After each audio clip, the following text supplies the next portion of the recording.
ውዶችዬ የምወዳችሁ እንዴት አላችሁልን? እኛ መተናል እናንተ ግን ጠፍታችኋል። ሰብሰብ በሉ እያልን የዛሬውን ቆንጆ ፊልም ይዘን መተናል። ፊልሙ እንደምትወዱት እርግጠኛ ነኝ። ላይክ እና ሰብስክራይብ ማድረግ እንዳይረሳ።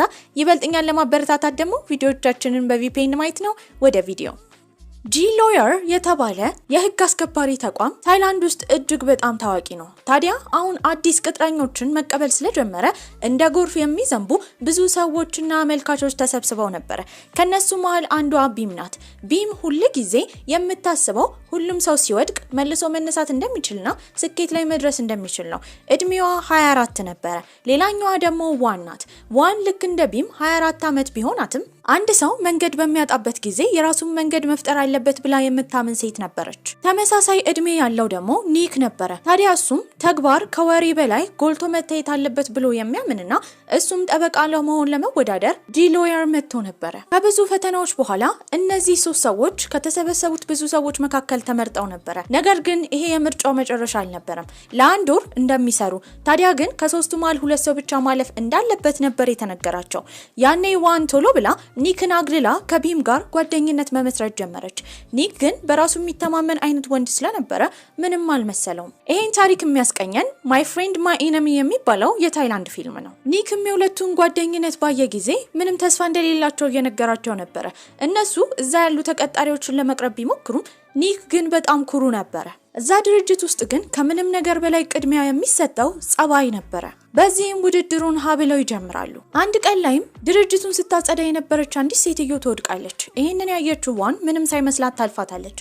ቢም ግን ከሩቅ ሆና ይሄን ስታይ እየተንደረደረች መታ ሴትዮዋ መርዳት ጀመረች። እሷን ስታይ ደግሞ ዋንም ያዘነች መስላ አብራት ለሴትዮዋ እንክብካቤ ማድረግ ጀመረች። ምንም ቢሆን ግን የሁለቱ ጓደኝነት በጣም በርትቷል። ኒክን ለማስወገድ ተዘጋጅተው ነበር።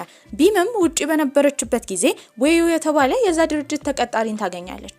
ባወሩ ቁጥር ልጁ በጣም ጥሩ ሰው ነበር። አንድ የክስ ኬዝም ይሰጣቸዋል። ለነቢም የተሰጣቻት ሴት ወይዘሮ ሊዚ ስትባል ታዲያ ባሏ ከሌላ ሴት ጋር ሲማገጥባት በመያዙ አማካኝነት የእሱን ውርስ ተካፍላ መውሰድ እንደምትፈልግ እየተናገረች ነበር። በሌላ በኩል ደግሞ ለኒክ የተሰጠችው የወይዘሮ ሊዚን ባል ያማገጠችዋ ሴት ነበረች። እንዳጋጣሚ ሆኖ ሁለቱም ሴቶች እዛ በሚገናኙበት ጊዜ ትልቅ ጸብ በመካከላቸው ተፈጥሮ ነበር።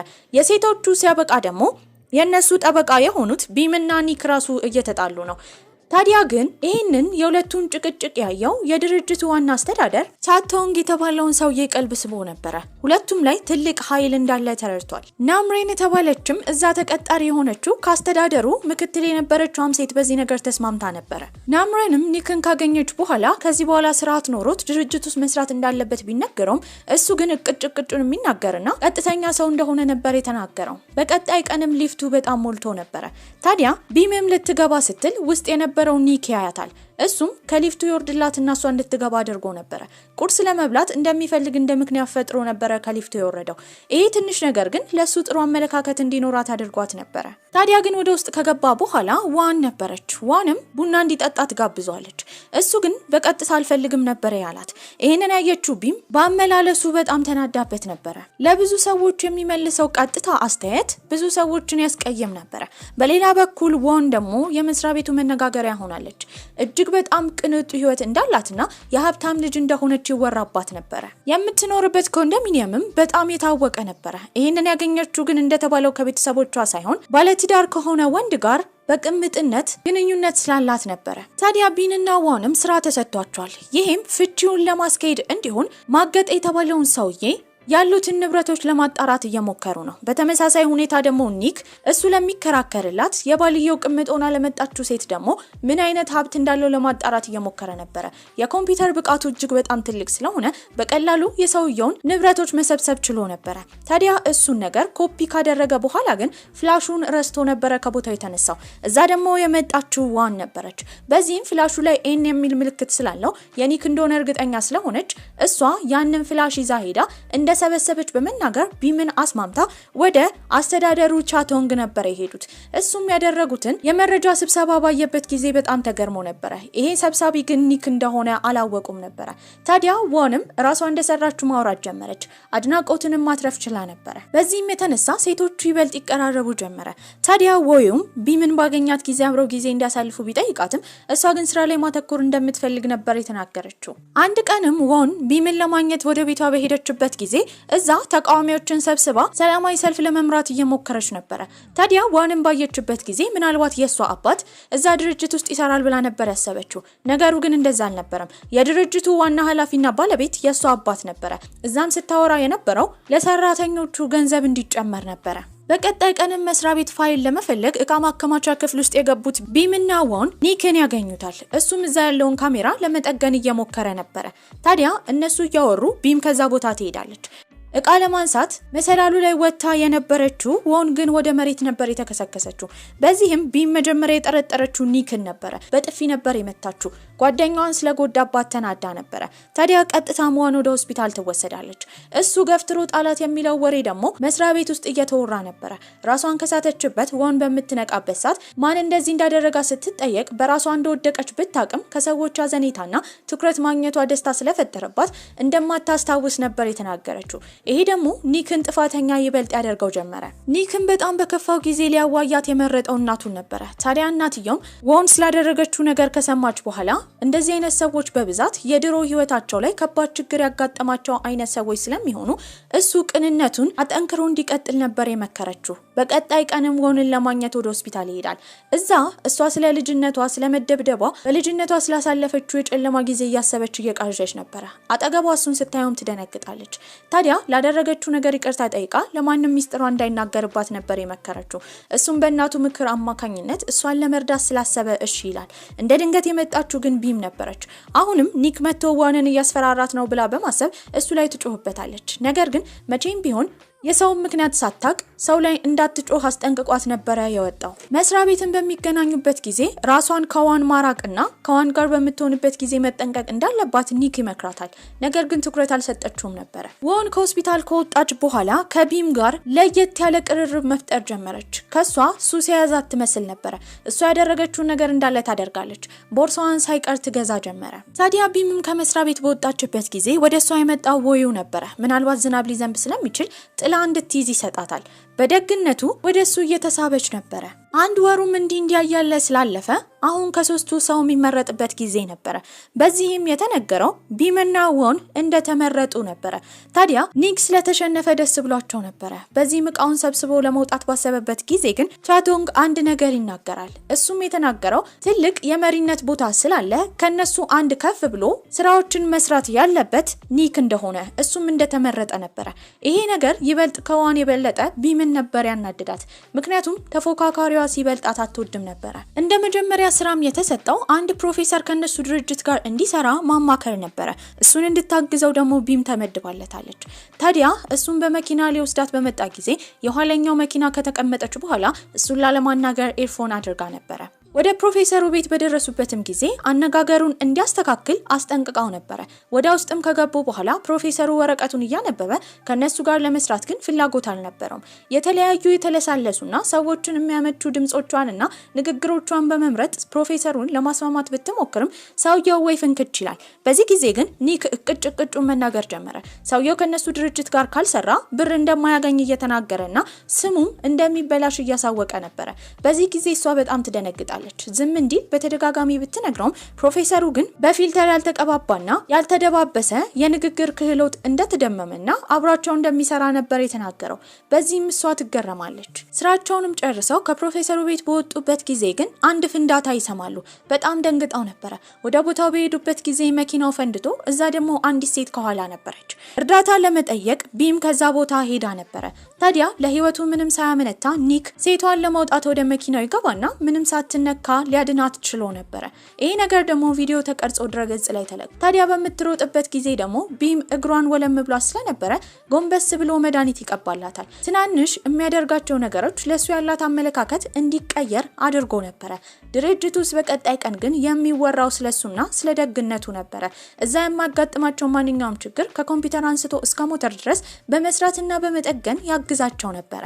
በዚህ ደስተኛ ያልነበረችውና ትኩረት ከሷ ተነስቶ ወደ ኒክ የሄደባት ወን ግን የሰዎችን ትኩረት መልሳ ወደ ራሷ ለማድረግ ለሁሉም ሰራተኞች ስጦታ ትሰጣለች፣ ለኒክም ጭምር። ኒክ ግን ያንን ባየበት ሰዓት ገንዘቧን ለምን እንደምታባክን ቤተሰቦቿን እንድትረዳ ሀዘኔታ ባልተሞላ መልኩ ይናገር ጀመረ። ይህንን የሰማችው ቢም ግን ትናደድበታለች። ኒክ ግን ለቢም የመከራት ነገር ከዋን እንድትጠነቀቅ፣ ዋን የፈለገችውን ነገር ለማግኘት ምንም አይነት ነገር እንደምታደርግ እየነገራት ነበር። ኒክም ስብሰባ ላይ ተጠርቶ እሱ ደንበኞችን የሚስብበት አፕሊኬሽን ሙሉ ለሙሉ መስተካከል እንዳለበትና አፍርሶ እንዲሰራው ነበር የተነገረው። ያ ደግሞ ብዙ የኮምፒውተር ዕውቀቶችንና ኮዶችን የሚፈልግ ነበር።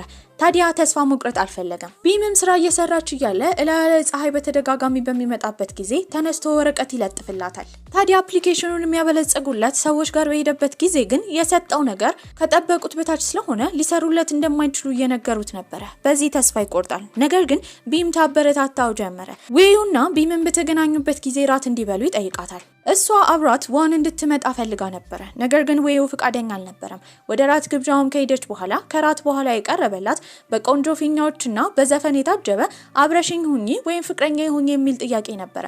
በዚህም በጣም ደስ ይላትና እሺ ትለዋለች። ከዛ ጊዜ በኋላ የሚያሳልፉት ቢምና ዌዩ አንድ ላይ ሆነ። አንዴም እንኳን ግን ለድርጅቱ ሰራተኞች አልተናገሩም ነበር። ታዲያ አንድ ቀን እየተዝናኑ እያለ የድርጅቱ አንድ ተቀጣሪ ታያቸውና ፎቶ አንስታ ያንን ድረገጽ ላይ ትለቋለች። ይሄንን ያየችው ወን ደግሞ በጣም ታዝናለች። ጓደኛዋ የከዳቻት ያህል ነበር የተሰማት። ታዲያ ከቅናቷ የተነሳ እሷን ታኮርፋትና ለማናገር ጀመረች። ይሄንን ያየችው ቢም ግን የጥፋተኝነት ስሜት ስለተሰማት ይቅርታ ከጠየቀቻት በኋላ ከዚህ በኋላ ከሷና ከፍቅረኛዋ ዌዩ ጋር ጊዜ ማሳለፍ እንደምትችል ነበር የነገረቻት። ጊዜ ባሳለፉ ቁጥር ግን በቅናት ቅጥል ትላለች። ብዙውን ጊዜ ታኮርፍ ነበር። ይሄ ሁሉ ነገር ግን የተቀየረው አንድ ቀን ላይ ነው። የተፈጠረውም ዋን መኪና ሊገጫት ሲል ዌዩ ምንም ለህይወቱ ሳያመነታ ወደ መሃል በመግባት እሷን ከመገጨት ያድናታል። ይሄን ባየችበት ጊዜ ከልጅነቷ ጀምሮ ማንም ሰው እንዲሳስቶላት ስለማያውቅ የጓደኛዋን ፍቅረኛ ታፈቅር ጀመረ። ቢምም ኒክ ጋር ነበረች። ታዲያ እሱ በኮምፒውተሩ አማካኝነት ዳታዎችን እየሰበሰበ ነው። የኮምፒውተሩን ቅንጡነት ካየች በኋላ ትዝ ያላት ያኔ ወን እኔ ነኝ መረጃውን የሰበሰብኩት ብላ የሰጠቻትን ፍላሽ ነበር። ታዲያ እሱ የሱ እንደሆነ ጠይቋለች። ኒክም አሁን ላይ ምንም ለውጥ እንደማያመጣ ሶስቱም እዛ ድርጅት ውስጥ እስከሰሩ ድረስ ምንም ችግር እንደሌለው ነበር የተናገረው። ሁለቱም ስራ እየሰሩ ባመሹበት ሰዓት እሷ እዛው ተኝታ ነበር። በዚህም ብርድ ልብስ አንስቶ ያለብሳታል። አጠገቧም ሆኖ ነበር ስራውን ሲሰራ የነበረው። በቀጣይ ቀንም ፍቅረኛዋ ዌዩ ጠበቃ ከመሆን ባሻገር የፊልም አክተር መሆን ይፈልግ ነበር። የምልመላ ቦታ ከሄደ በኋላ ግን በስነ ስርዓት መተወን አልቻለም ነበር። በዚህ በጣም ይናደዳል። እሷ ግን በቻለችው መጠን ልትደግፈው እየሞከረች ነበር። በሷ ድጋፍ ግን ያን ያህል ደስተኛ አልነበረም። ለኒክም የተፈጠረው ነገር ስትነግረው አንዳንድ ሰዎች በራሳቸው ወድቀው መነሳት እንደሚፈልጉና እሷ ትንሽ ክፍተት መስጠት እንዳለባት ነበር የነገራት። በቀጣይ ቀን ዌዩ ተዘጋጅቶ ድጋሚ ቀረጻ ነበረው። በተደጋጋሚ ቢተውንም ግን ዳይሬክተሩ ጭራሽ አልወደደውም ነበር። እንዲወጣ ይነግረዋል። እዛ የነበረችው ቢም ግን ቶሎ ብላ ሄዳ ዳይሬክተሩን ትለምነው ጀመረ። ይሄንን ያየው ዌዩ ክብሩ ዝቅ ያለበት ያህል ስለተሰማው እሷ ላይ ጮህባት ነበር። ከንዴቱም የተነሳ ሁለቱ ፍቅረኛሞች መሆን እንደማይችሉ እየጮኸ ይነግራታል። በዚህ በጣም አዝና ነበር። በመቀጠል ሄደችው ኒክ ጋር ነው። ኒክም ድጋሚ የተሰጠውን አፕሊኬሽን ከአበልጻጊዎቹ ጋር ለመነጋገር እየሞከረ ነበር።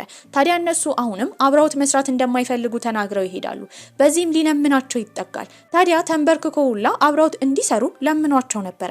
ይሄንን ያየችው ቢም ኒክንና ዌዩን እንድታወዳደር አድርጓት ነበር። እሷ ለዌዩ ደግፋ በመናገሯ ስለ ክብሩ ቢያስብም ኒክ ግን ስላመነበት ነገር ተንበርክኮ እንኳን መጠየቅ እስከሚችል ድረስ እንደሚሄድ ነበር የተረዳቸው። የቢምና የዌዩን መለያየት ክፍተት በመጠቀም መሃል የገባችው ወን ነበረች። ታዲያ ዌዩ ያስፈልገዋል ብላ ያሰበችውን የሐሳብ ድጋፍ እየሰጠችውና እሱን ለመቅረብ እየሞከረች ነበር። በዚህም አብረው ይጠጣሉ። ከዛ በኋላ ይዛው ሄደችው ወደ ቤቷ ነበር። መስከሩን ተገን በማድረግ እንደምትወደው ትነግሯለች።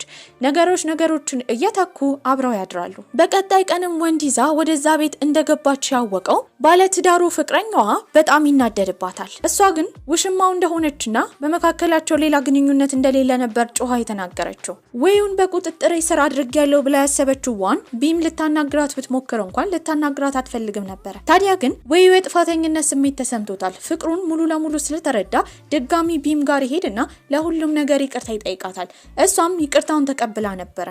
እዛ ተደብቃ ስትሰማ የነበረችው ዋን ግን በጣም ትናደዳለች። አውርታው ከጨረሱ በኋላ ወዩን ቀርበው አብረው እንዲመለሱና አብሯት እንዲሆን በተደጋጋሚ እየጠየቀችው ነበር። እሱ ግን እምቢ ይላታል። አንድ ቀን ላይም ዋን የተገናኘችው ፕሮን ከምትባል ሴትዮ ጋር ነበር። ፕሮን የድሮ ህይወቷን ስለምታቀባት ዋን በጣም ተናዳ ነበር። ታዲያ እንደምንም ብላ ያችን ሰራተኛ ከዛ ድርጅት ማስወጣት እንዳለባት ነበር ያሰበችው። ታዲያ ሴትዮዋን ለማባረር ያቀደችውም ነገር ሌባ ማስማል ነበር። በዚህም ሐሳቧ ተሳክቶ ፕሮን የተባለችው ሴትዮ ከዛ ቦታ እንድትወጣ ማድረግ ችላ ነበር። ያላወቀችው ነገር ግን የሷ ልጅ የሆነችው ፕሮን የተባለችው ሴት ልጅ እንዳላት ነበር። ፕሪያው ትባላለች። ታዲያ እሷም እዛ ተቀጥራ መስራት ጀመረች። በዚህም እሷም ታሪኳን ስለምታውቅ በጣም ተናዳ ነበር። እሷን ለማባረር ለማስፈራራት ብታስብም ፕሪያው ግን ልክ እንደ እናቷ አልነበረችም። ያ ሰካራም አባቷን እዚህ ድርጅት አምጥታ ታሪኳ ሁሉ እንዲዘረገፍ እንደምታደርግ ፕሪያው የነገረቻት ዋንን እያስፈራራቻት ነበር። ቢምም አንድ መረጃ ይጠፋባታል። በዚህ የጥፋተኝነት ስሜት ተሰምቷት ነበር። ኬዙ የወይዘሮ ፒች ነበር። በዚህ ምስሉን ለማስተካከል ወይዘሮ ፒች ጋር ሄዳ ለማውራት ስትሞክር እንደ ድንገት መጸዳጃ ቤት ሰው ስለነበረ የሷ ታሪክ ይሰማባታል። በዚህም ወይዘሮ ፒች አብራቸው መስራት እንደማትፈልግ ነበር የተናገረችው። ይሄ ጥፋተኝነት ስሜት የተሰማት ቢምም አስተዳደሩ ቻቶንግ ጋር ትሄዳለች። ታዲያ ለሱም ጥፋተኛ እንደሆነች ብትነግረውም እሱ ግን ችግር እንደሌለው በመናገር ከመቆጣት ይልቅ ያበረታታት ጀመረ። ታዲያ አብረውም ጥሩ ጊዜ ነበር ያሳለፉት። የቻቶንግ ከዚህ ቀደም የነበረችው ሚስቱ ናርሚን ወደዛ ትመጣለች። ልጇን ይዛ ነበር የመጣችው። ሁለቱ ባልና ሚስቶች በመካከላቸው አንድ የሚያደርጋቸው ነገር ባይኖርም በልጃቸው ምክንያት ግን ይቀራረቡ ነበር። ኒክ ደግሞ ስለ ቢም ባሰበበት ጊዜ ሁሌም የሚያስበው ለሷ ያለውን የፍቅር ስሜት ነበር። ታዲያ ነገሮች እንደፈለገችው ያልሆነላት ያለው ዋን ግን ቢም ከድርጅቱ እንድትወጣ ለማድረግ አባቷን ይዛ ነበር ወደዛ የመጣችው። የቢም አባት ጠበቃ እንድትሆን ስለማይፈልግ ከዚህ ድርጅት እንድትወጣ ቢናገርም ሁሉም ተባብረው እሷ እዚህ መቅረት እንዳለባትና ጎበዝ እንደሆነች በማሳመን የዋን እቅድ እንዲበላሽ አድርገው ነበር። ታዲያ በዛ ቀንም መስሪያ ቤት ኬዟ እንዲያዝላት ከዚህ ቀደም እምቢ ያለችው ወይዘሮ ፒች ትመጣለች። በዚህም ቢም በጣም ደስ ብሏት ነበር። እሷና ቻቶንግ አብረው ባሳለፉ ቁጥር እየተቀራረቡ ነው። እሱም እየወደዳት ነበር። በሌላ በኩል ዋን ደግሞ ስታስብ የነበረው ስለ ልጅነት ጊዜ ነበር። እናቷ ጥላት ሄዳ በጣም ከምትጎዳት አክስቷ ጋር ነበር ያደገችው። በየጊዜው ትቀጠቀጥ ነበር። ከዚህ በኋላ ቻቶንግና ቢም እየተገናኙ ጊዜ ያሳልፉ ነበር። አንድ ቀን ላይ ግን የሱ ልጅ የሆነው ሚሞ ይደውልና ለአባቱ በጣም ከባድ ችግር ውስጥ እንዳለና ፖሊሶች እየተከተሉት እንደሆነ ይናገራል። በዚህም ቢም ቻቶንግን ተከትለው ነበር የሄደችው። ልጁንም ያገኙታል። ልጁ የተጠረጠረው እጽ በመጠቀም ነበር። እናቱ ናምሪንም በመጣችበት ሰዓት በጣም ትናደዳለች። ነገር ግን ናምሪን ቢምና ቻቶንግ አንድ ላይ እንዲሆኑ ትደግፍ ነበር። ዋንም በመቀጠል ስለሷ ታሪክ የምታውቀው ፕሪያን የተባለችውን የጽዳት ሰራተኛ ለማስወጣት በማሰብ እንደሰረቀች ትናገራለች። ፕሪያን ግን ቀድማ ተዘጋጅታ ነበር። በፈታሾች ሎከሯ ቢፈተሽም ምንም ሊገኝ አልቻለም ነበር።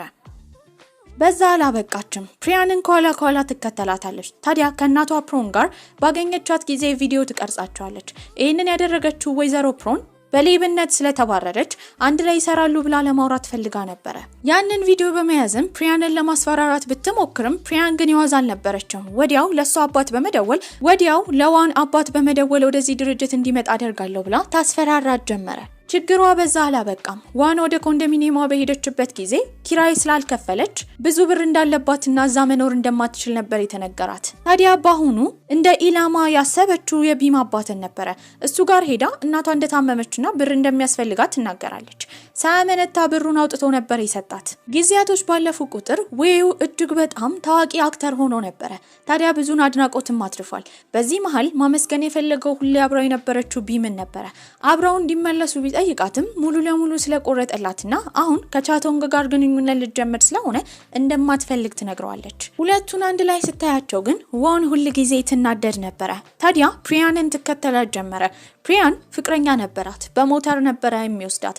በዚህም እሱን በመከተል እሱን ለማጥመድ ነበር ያሰበችው። በሌላ በኩል ኒክ ደግሞ ለቢም ስሜቱን ለመናገር ጥሩ ዝግጅት እያዘጋጀላት ነበር። እሷ በዛ ሰዓት የነበረችው ቻቶንግ ጋር ነበር። ታዲያ ቢጠብቃት አልመጣለች። እስከ ማታ ጠብቋት ነበር። ቻቶንግም ለሷ አብረሽኝ የሚል ጥያቄ ሲያቀርብላት ወዲያው ተስማምታ ፍቅረኛሞች ሆነው ነበር። አመሻሽ ላይም ኒክ ሲደውልላት እሷ የነበረችው ከቻቶንግ ጋር እንደነበረ የሱ ፍቅረኛ እንደሆነች ነበር የተናገረችው። ያኔ ልቡ ሙሉ ለሙሉ ስብርብር ይላል። ሁለቱ የፍቅር ግንኙነት እንዳላቸው ዋን ታውቃለች። ያወቀችውም ቻቶንግ የተናገረው ከዚህ በፊት ለነበረችው ሚስቱ ናምሪን ነበር። ይሄን ወሬ ተደብቃ ከሰማች በኋላ ሁለቱን ለማለያየትና ቢም ደስተኛ እንዳትሆን ለማድረግ ነበር ያሰበችው። በመቀጠልም የሄደችው የቻቶንግ ልጅ የሆነው ጋር ሚሞ ጋር ነበር። በዚህም እናትና አባቱ መለያየታቸው ጥሩ እንዳልሆነ ሁለቱ እንዲታረቁ ማድረግ እንዳለበት ትገፋፋው ጀመረ። ዋንም የፕሪያንን ፍቅረኛ እንገናኝ ትለዋለች። ታዲያ እነሱ ሆቴል በተገናኙበት ጊዜ ፕሪያን እንድትመጣ ታደርጋለች። ይሄንን ያደረገችው ሁለቱ እንዲጣሉ ለማድረግ ነበር። ታዲያ ግን እሷ ሳታውቅ ፍቅረኛሞቹ አንድ ላይ እየሰሩ ነበር። እቅዷ ግን ይሄ ብቻ አልነበረም። ቀድማ ነቅታባቸው ነበር። ታዲያ ወዲያው ፖሊሶች ይመጣሉ። ሊያስሩትም የመጡት የፕሪያንን ፍቅረኛ ነበር። ይሄን ያደረገችው እንደማታ እሱ እጽ በሚያዘዋውርበት ጊዜ ፎቶ አንስታ ለፖሊሶች በመስጠት ነበር። በዛ አላበቃችም። ፕሪያንን መስሪያ ቤት ስታገኛት ሌባ ናት ብላ ታስወራባት ጀመረ። አለቃዎቹ እንዳለ ፕሪያንን ለማባረር ተዘጋጅቷል። ወዲያው ያደረገችው ፕሪያን ራሷን ለመከላከል ወደ ዋን አባት መደወል ነበር። አባቷም ወደዛ ቦታ ይመጣል። ነገር ግን ፕሪያንን ለማዋረድ አባትየው የዋን አባት እንዳልሆነ ነበር የተናገረው። ይሄንን ያደረገችው ዋን ቀድማ አባቷን አናግራ ነበር። በአልኮልና በተለያዩ ቁማሮች የሚሰቃይ ሰው ስለነበረ ገንዘብ በመስጠት በሚጠራበት ሰዓት እንዲክዳት ተናግራ ነበር። በየጊዜው አባቷ ገንዘብ ይጠይቃታል። እሱን ከመውደድ ይልቅ ግን ውስጧ ያለው ንዴት ብቻ ነበር። ፕሪያንም ትባረራለች። እሱ ብቻ ሳይሆን ሌላ መስሪያ ቤት እንኳን ተቀጥራ እንዳትሰራ እንደምትደረግ ነበር የተነገራት። ታዲያ ቢምም ከቻቶንግ ጋር ጊዜ በመታሳልፍበት ጊዜ ልጁ ሚሞ ሁሌ ይመጣ ነበር። ሲመጣ ደግሞ እናቱና ናምሪንን ይዞ ነበር የሚመጣው። በዚህም የተረዳችው ልጁ እናትና አባቱን አንድ ላይ ለማድረግ እንደሆነ ነበር። በዚህም እሷ መሀል የገባች ያህል ነበር የተሰማት። ቤትም በነበረችበት ጊዜ እናቷ አንድ ሚስጥር ትነግራታለች። አባቷ ምናልባት ከሌላ ሴት ጋር እየማገጥ እንደሆነ እንደጠረጠረች ነበር የተናገረችው። ይህንን የሰማችው ቢም ማመን ያቅታታል። በዚህም ከኒክ ጋር አንድ ላይ በመሆን አባቷን ትከታተለው ጀመረ። አባትየውም ያን ቀን ዋንን ለማግኘት ነበር የሄደው። ነገር ግን ልጁ እንደምትከታተለው ባሰበበት ጊዜ ወደ ሌላ ቦታ ዋንን ይቀጥራታል። ታዲያ እሷ አባቷን በመከታተል ሐሳቧ ተሰርቆ ስለነበረ የሚሞ ልደት ስለነበረ ቻቶንግ ቤት ነው ያላትን ነገር ረስታ ነበር። ታዲያ እሷም በሚደውልላት ጊዜ እንዳመማት ነበር የተናገረችው። በተመሳሳይ ሁኔታ ደግሞ ለኒክም ስልክ ተደውሎለታል። እሱም ስራ ላይ እንደሆነ በመናገር አንድ አይነት አካባቢ ነበር ሁለቱም የጠሩት። ታዲያ ቻቶንግ ኒክና ቢም አንድ ላይ እንደሆኑ ነበር የጠረጠረው። ዋንና የቢም አባትን በተገናኙበት ጊዜ አብራው መሆን እንደማትፈልግ በመናገር ተጠቅማ ልትጥለው አስባ ነበር። ታዲያ እሱም እስከዛሬ አብራው ስለነበረች ያመሰግናታል። የወጣትነት ስሜትና የብቸኝነት ስሜቱን ስላጠፋችለት አመስግኗት ገንዘብ ሰጥቷት ነበር። አመሻሽ ላይም ቻቶንግ ቢምን ለማግኘት ወደ ቤቷ ይመጣል። ታዲያ እሱም ለምን ከኒክ ጋር እንደነበረች ስለውሸቷ እየጮኸ ይቆጣት ጀመረ። እንደማያምናት ስለተረዳች አዝና እየሮጠች ወደ ቤት ትሄዳለች። ልታስረዳው እንኳን አልፈለገችም ነበር። በቀጣይ ቀን ቢም ትልቅ ቃለ መጠይቅ ነበራት። ታዋቂ ጠበቃ የሚያደርጋት ነበር። ታዲያ ከመግባቷ በፊት የደወለችላት ዋን ነበረች። እሷና አባቷ ግንኙነት እንዳላቸው ነበር የተናገረችው። ይሄንን ያደረገችው ሐሳቧን ለመበጥበጥ ነበር። ቢም ምንም ሳታመነታ እሷ ቤት ትሄዳለች። በዚህም ሁለቱ ሴቶች ይደባደቡ ጀመረ። ፖሊሶችም ወደ ፖሊስ ጣቢያ ይወስዷቸዋል። ታዲያ ዋን ይሄን አጋጣሚ በመጠቀም ሙሉ ድረገጽ ላይ ይቅርታ እንድትጠይቃት ካልሆነ ግን ክስ እንደምትመሰረትባት እየተናገረች ነበር። ኒክም በቦታው ስለነበረ ቢም ይቅርታ መጠየቅ እንዳለባት ካልሆነ ግን ከታሰረች ሙሉ ለሙሉ የጠበቃነት ስራዋን እንደምታጣ እየነገራት ነበር። ታዲያ እሷም እሺ ብላ በድረገጽ ይቅርታ ጠይቃታለች። ከዚህ ቀደም ሲጠሏት የነበሩ የድርጅቱ ሰራተኞች ለዋን ማዘንና ለሷ ማሽቃበጣቸውን ጀመሩ። ቻቶንግም ሁሉንም እውነታ ስላወቀ ቢም ጋር ሄዶ ይቅርታ ይጠይቃታል።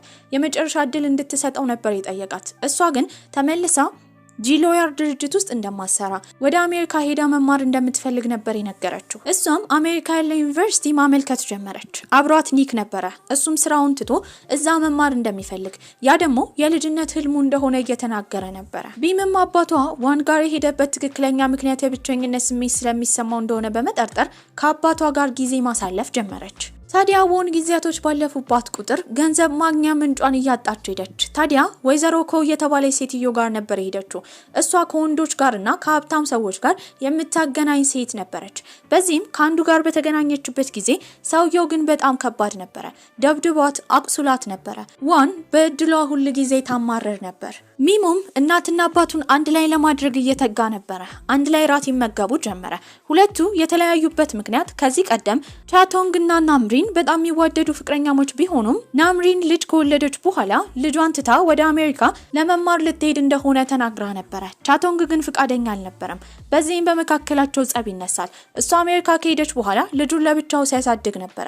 ተመልሳ ስትመጣ ግን በመካከላቸው ብዙ ልዩነት ስለነበረ አንድ ላይ መቀጠል አልቻሉም። ወንም ወይዘሮ ኮይ ካገናኘቻት ወንድ ጋር በመታድርበት ጊዜ ሰውየው በጣም መጥፎ ነበር። ይደበድባትና ያቆስላት ነበር። ድጋሚ ከሌላ ወንድ ጋር እንዲያገናኟትና የትላንትናው መጥፎ እንደነበረ ለወይዘሮ ኮይ ትናገራለች። ታዲያ ቶሳካይ ከተባለ እጅግ በጣም ሀብታም ሰው ጋር በቀጣይ ጊዜ ትተዋወቃለች። ታዲያ ዌዩም አሁን እጅግ በጣም ታዋቂ ጠበቃና አክተር ስለሆነ ከጓደኞቹ ጋር እያከበሩ ነበር። በዚህም ሁሉም ሰራተኞች አንድ ላይ ሆነው የቤተሰቦቹ ሪዞርት ሄደው እንዲዝናኑ ጥያቄ ያቀርባል። አንድ ላይ ተሰብስበው ይሄዳሉ። እዛ ጥሩ ጊዜ እያሳለፉ ነበር። ነገር ግን ይሄን አጋጣሚ በመጠቀም ቻቶንግ የአግቢን ጥያቄ ለቢም ይጠይቃታል። ታዲያ እንደማያጨናንቃት በመግለጽም አበባውና ቀለበቱን ሰጥቷት ነበር። ሚሞ ደግሞ ከአንድ ሰው ጋር በስልክ እየተጨቃጨቀ ነው። በዚህም ስልኩን እንደጨረሰ ምን ሆኖ እንደሆነ ቢም ትጠይቋለች። እሱም እሷን እንዳያት በጣም ተናዶ ነበር። አባቱን ለማጥመድ የምታደርገው ሙከራ እንደሚያናድደው እሱን የምትረዳው ወን ብቻ እንደሆነች ይናገራል። ይሄንን በሰማችበት ጊዜ ቢም በጣም ትናደዳለች። ወን ሆን ብላ ሁለቱን የማለያየት ቀመር እንደቀመረች ነበር የተረዳችው። በዚህም እሷን ለማናደድ ብላ በሁሉም ሰው ፊት ቻቶንግ አግቢን ብሎ እንደጠየቃት ታዲያ ቀለበቱን ልታደርግ እንደምትፈልግ በመናገር እሱ ተንበርክኮ በሁሉም ሰው ፊት ቀለበት ያደርግላታል። ይሄ ነገር ያናደደው ወንን ብቻ አልነበረም። እዛ የነበረው እሷን የሚወዳት ዌዩ እንዲሁም ደግሞ ፍቅሩን ለመናገር እስካሁን ሲዳዳ የነበረው ኒክም በጣም ተናደው ነበር። ይሄ ነገር እንዲያበቃ ስላልፈለገች ወን በተደጋጋሚ ቢምን ብትናገራት ልክ እንደ ድሮ አትታለልላትም ነበር። ቢም ባሁኑ ጠንክራለች። በሌላ በኩል የሆነ አባት ደግሞ አራት አበዳሪዎች እያስቸገሩት ነበር። ፕሪያንም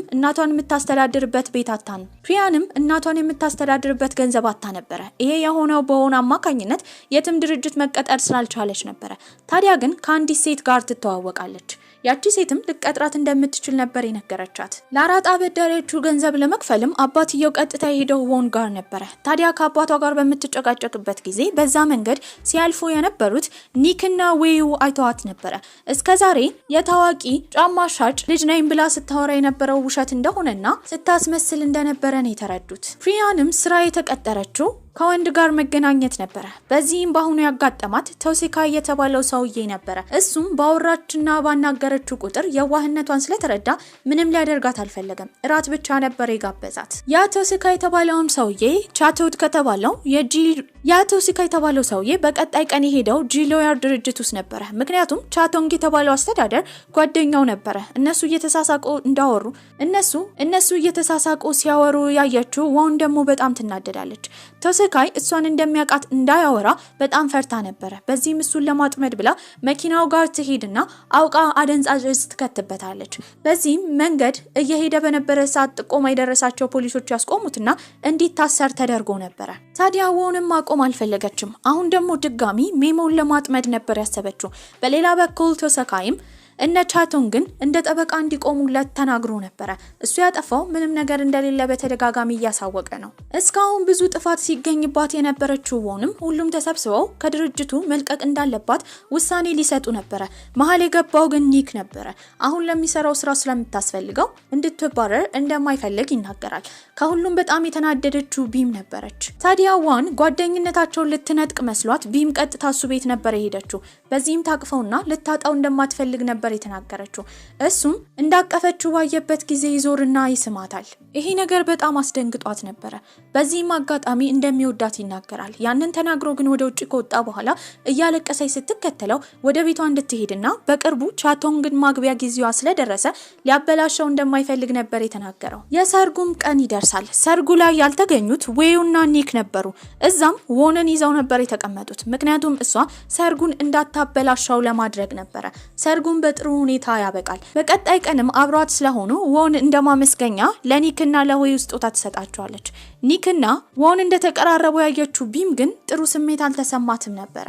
ወን አሁን ኒክን መቅረብ ፈልጋ ነበር። እሱ ግን ሊቀርባት አልፈለገም። ታዲያ በጣም የሚቆጨው ለቢም ስሜቱን መናገር ነበር። ታዲያ ቢምም ኒክና ወን እንደተቀራረቡ በተረዳሽ ጊዜ በቅናት ትቃጠላለች። በዚህም ሁለቱ ስልክ ላይ አቅጣጫ መቆጣጠሪያ እንዲገጠም ሰው አናግራ ነበር። ከዛ ቀን ጀምሮ የት እንደሆኑ ትከታተል ነበር። ቶሳካይም እስር ቤት በነበረበት ጊዜ ፕሪያን ሁሉ ጊዜ እየመጣች ትንከባከበውና ታጽናናው ነበር። ወንም ኒክን ለማጥመድ አስባ ነበር። እሱ ግን ዞር ብሎ ሊያያት እንኳን ፍቃደኛ አልነበረም። ታዲያ ከስራም ይደወልለታል። ሆቴል ውስጥ የተጎዳች ሴት እንዳለ ነበር የተነገራቸው። በዚህም ሁለቱ አንድ ላይ መሄድ ነበረባቸው። በሌላ በኩል ቢም ደግሞ ስልካቸውን በመጠቀም የት እንደሄዱ እየተቆጣጠረች ነበር። ወደ ሆቴል እንደሆነ ባየችበት ሰዓት በጣም ትናደዳለች። ምንም ሳታመነታ ወደዛ ቦታ ነበር ተከትላቸው የሄደችው።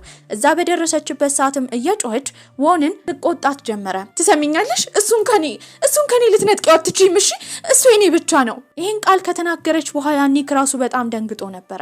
በአቅራቢያ የነበሩ ሰዎች ቪዲዮ ቀርጸው ስለነበረ ያ ድረገጽ ላይ ይለቀቃል። ይሄንን ያየው ቻቶንግ በጣም ይደነግጣል። የከዳችው ያህል ነበር የተሰማው። እሷም የጥፋተኝነት ስሜት ስለተሰማት እቃዋን ሰብስባ ወደ አሜሪካ መሄድ እንደምትፈልግ ትናገራለች። ቻቶንግ ግን ድጋሚ ሌላ ሴት ወደ አሜሪካ ሄዳ ማጣት ስለማይፈልግ ይቅርታ እንደሚያደርግላት ቢነግራትም እሷ ጭራሽ አሻፈረኝ ብላ ሻንጣን ይዛ ነበር የወጣችው። ወደ አሜሪካ ልትሄድ እንደሆነ የሰማው ኒክም ወደ ኤርፖርት በሚሄድበት ጊዜ አርፍዶ ነበር። ሊያገኛት አልቻለም። ከዛ ጊዜ ጀምሮ ቻቶንግ በጣም ያዝን ነበር። ብዙውን ጊዜ የሚያሳልፈው ብቻውን በመቀመጥ ነው። ናምሪንና ልጁ ሚሙም ሊያጽናኑት ቢፈልጉ አልቻሉም ነበር። ይሄን አጋጣሚ መጠቀም የፈለገችው ዋንም እሱን ለማማለል እየሞከረች ነበር። በደካማ ጎኑ ትገባና አብረው እንዲያድሩ ማድረግ ችላ ነበር። ታዲያ በቀጣይ ቀንም መስሪያ ቤት በሄደችበት ጊዜ ከድርጅቱ እንደምትባረር ቢነገራትም ቻቶንግን ስላጠመደችው እሱ አብሮኝ አለ ብላ ትጽናና ነበር። እንደ ምክንያት እሱ እንዲያምናት ያደረገችው ምናልባት ሁለቱ አንድ ላይ ከሆኑ ቢም ቀንታ ትመጣለች ብሎ በማሰብ ነበር። ታዲያ ኒክም ስለ ቢም ባጣራ ቁጥር አሜሪካ እንዳልሄደችና አንድ ቀን ደንበኛ ለማግኘት ወደ ሄዱበት ከተማ እንደሄደች ነበር የተረዳው። በዚህም እሷን ለማግኘት ይሄዳል። ስታየውም በጣም ደስ ብሏት ነበር። ቻቶንግ እንደፈለገችው ያልሆነላት ሆነም እርዳታ ለመጠየቅ የሄደችው ዌዩ ጋር ነበር። እሱም ግን ሊረዳት አልቻለም ነበር። ነገሮች ሲባባሱም ወን ቶሳካ የተባለው ሰው መኪና ውስጥ እጽ እንደከተተች የሚያሳይ ቪዲዮ ተገኝቶ ነበር። ቪዲዮ እንዲገኝ የረዳችው ፕሪያ የተባለችው ሴት እንደሆነች ያወቀችው ወን ደግሞ ለአባቷ ገንዘብ ትከፍልና እንድትታገር ታደርጋለች። ታዲያ ግን ታግታ አልቆየችም ነበር። ከመኪና ውስጥ አባትየውን አምልጣ ትወጣለች።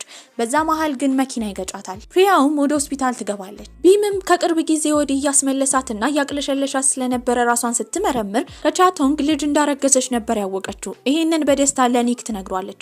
ታዲያ በዚህ ሰዓት መደሰት ይኑርበት አለመደሰት ግራ ገብቶት ነበር።